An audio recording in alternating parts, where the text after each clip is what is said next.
Jelly. We are here once again in another episode of Gadgets at Iba Pa. And we are to feature the most mouth-watering devices that are newly released. This episode will feature a hefty mutation of a PDAs and a mobile phone. These are called the smartphones. The Motorola Q and the Trio 700P are the biggest names in smartphones at the moment. Yes guys, these smartphones are designed to fit any necessity, whether you're a corporate ace that needs to monitor the stocks via internet or a techno junkie who wants all his needed applications in one gadget. Since the release of smartphones in December of 2004, Trio 650 reigned the smartphone world. And since then, everyone anticipated the birth of a new smartphone from Trio. And this year, Trio fans were not disappointed because of the release of Trio 700B. It is now becoming the fastest rising smartphone that offers a magnitude of features. That's right, this amazing little gadget carries an Intel X-Scale 3112 MHz processor, a 128 flash memory, and a 60 MB palm.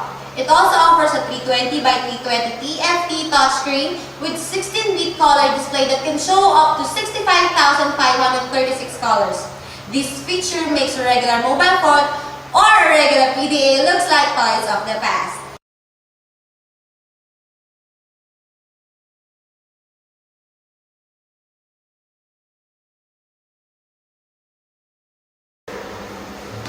Trio 700P is CDMA digital dual band is even compatible with eVideo networks.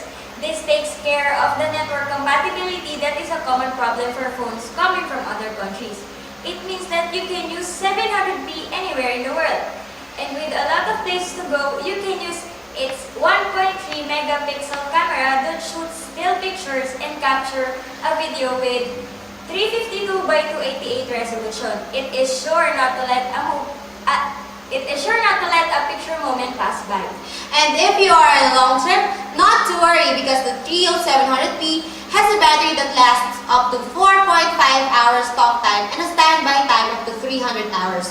Its battery ensures you that it has enough juice to go anywhere. With its 1.2 Bluetooth wireless support, all attachments are possible to push your T700P to its optimum performance. Its package contains Trio 700P unit, AC travel charger, stereo headset, USB cable link, software installation CD, and operating manual.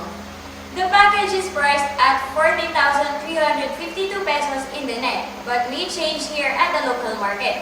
So compared with other PDAs and mobile phones, which are wallet sweepers, the Trio 700P is a better choice because it gives you more functions at a cheaper price compared to others. With its cutting-edge features and a good design, not to mention its advantageous price, we give the Trio 700P a whopping 8 out of 10 rating.